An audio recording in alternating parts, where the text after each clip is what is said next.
Once upon a time, in a village shrouded by an ancient, cursed forest, there lived two sisters, Elara, the elder, brave and sharp-witted, and Lila, the younger, gentle but clever beyond her years. The villagers whispered of a witch who dwelled deep within the forest, a malevolent being who had plagued their land for generations. Crops withered, children vanished, and a perpetual gloom hung over the village like a funeral shroud. One fateful evening, as the sisters sat by the hearth, their grandmother told them the truth. "The witch," she said, her voice trembling, "feeds on the fear of the innocent. She cannot be defeated by strength alone, but by courage and cunning.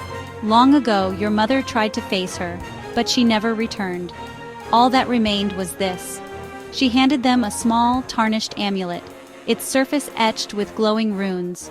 "This amulet holds the power to weaken her, but it must be used wisely."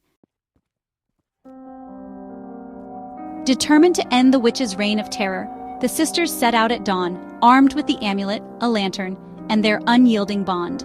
The forest was a labyrinth of twisted trees, their branches clawing at the sky like skeletal fingers.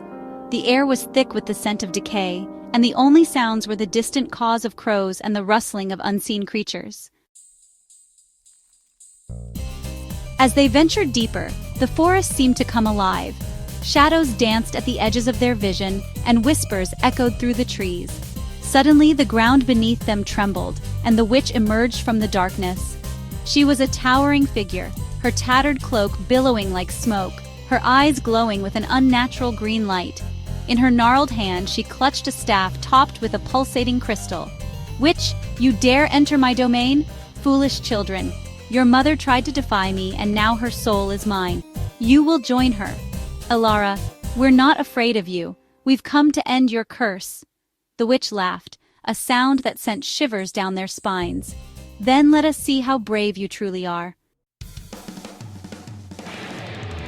With a wave of her staff, the witch summoned shadowy creatures from the ground, twisted, snarling beasts with glowing red eyes. The sisters stood back to back, the amulet glowing faintly in Elara's hand. Lila, we need to break her staff." Lila nodded, her mind racing. As the creatures lunged, Elara raised the amulet, its light flaring brightly and driving the shadows back. Lila darted forward, weaving through the chaos, her small frame making her harder to catch. She grabbed a fallen branch and hurled it at the witch, distracting her just long enough for Elara to charge.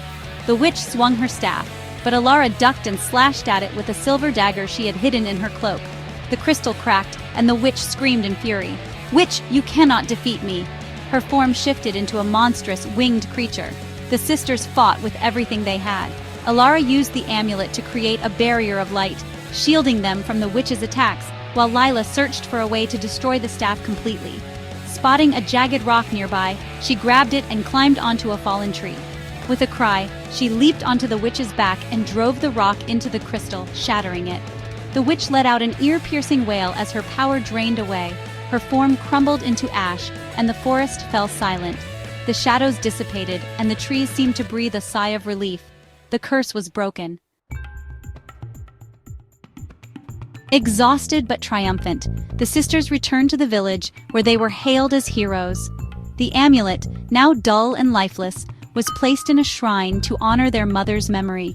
From that day on, the village thrived, and the sisters grew into legends, their tale passed down through generations as a reminder that even in the darkest of times, courage and love can conquer evil.